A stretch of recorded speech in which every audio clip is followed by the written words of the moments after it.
back into Tidmouth Sheds. He had exciting news. Gordon is to take the new mayor of Sodor on a special tour of the island, he announced. Gordon was thrilled, but then he had a thought. Who will take the express, sir? He asked. The other engines were excited. Pulling the express was an important job. Everyone wanted to be chosen, but Sir Topham Hatt chose Emily.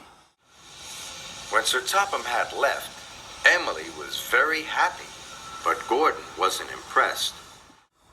The express is the longest passenger train on the island, he sniffed.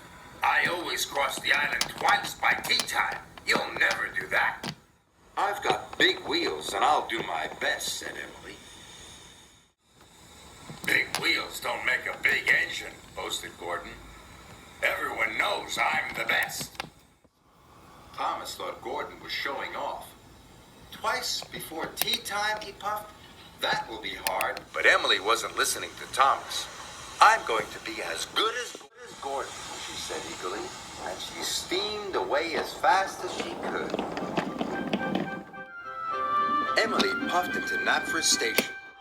She was looking forward to taking the express, but it was very, very heavy. Bust my buffers, she gasped as she slowly pulled out of the station. But she pulled away too soon and left the brake coach behind.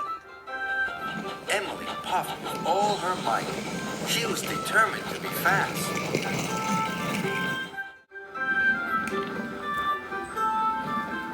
Emily had crossed the island once in good time. I am as good as Gordon, she puffed proudly.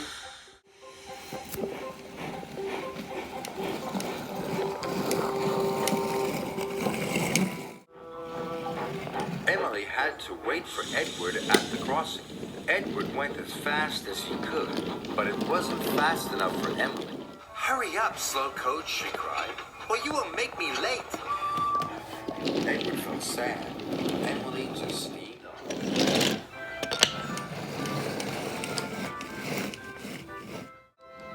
Emily stopped at Maithwaite Station. The express was a guaranteed connection with Bertie the bus, but Bertie hadn't arrived. He had a flat tire and was running late.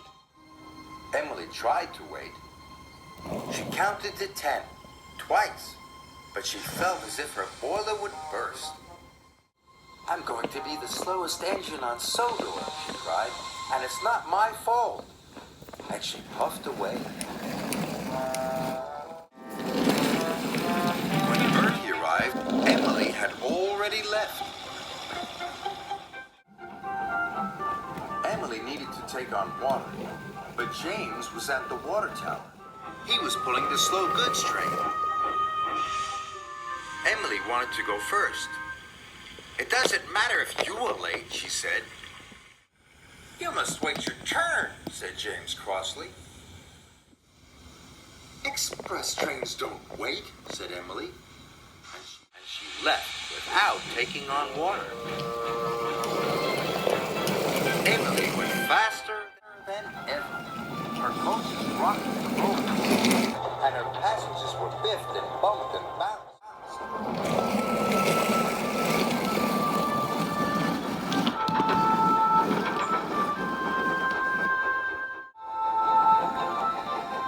Finally, Emily could see Brendam Docks up ahead. Twice before tea time, she puffed happily. I am as good as Gordon. Then there was trouble. Emily slowed down. What's happening to me? She cried. She went slower and slower. Emily had run out of water. She huffed and puffed, but she had no steam left. Finally, Emily came to a complete stop.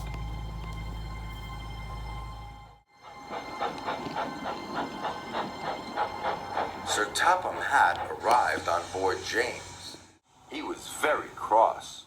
You should have waited, said Sir Topham Hatt sternly. And now you have caused confusion and delay. You left the brake coach, stranded Bertie's passengers, and bumped your coaches. You must learn to be more patient. Emily knew Sir Topham Hatt was right. She felt very bad. She was only trying to be as good as Gordon. "I'm sorry, sir," she said sadly. James pulled Emily into the docks. Then he went back to collect the express. Now I need an engine to take the slow goods train, said Sir Topham Hatt. Emily had an idea. "May I take it, sir?" she said. "If I promise to go slowly?" Sir Topham Hatt thought it was a grand idea. The slow goods train needs lots of patience, he said. Emily was pleased. She was determined to do a good job.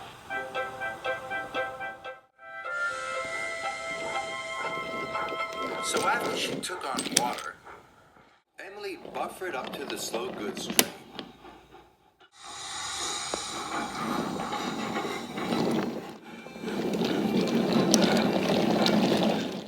She stopped at all the right stations.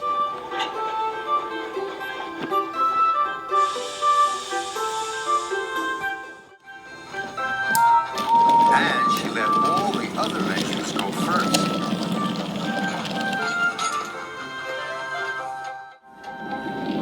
She stopped at a signal. Thomas was waiting there. "Hey, Thomas. I am learning patience," Emily puffed. "But if only I could learn it faster." Thomas had to laugh.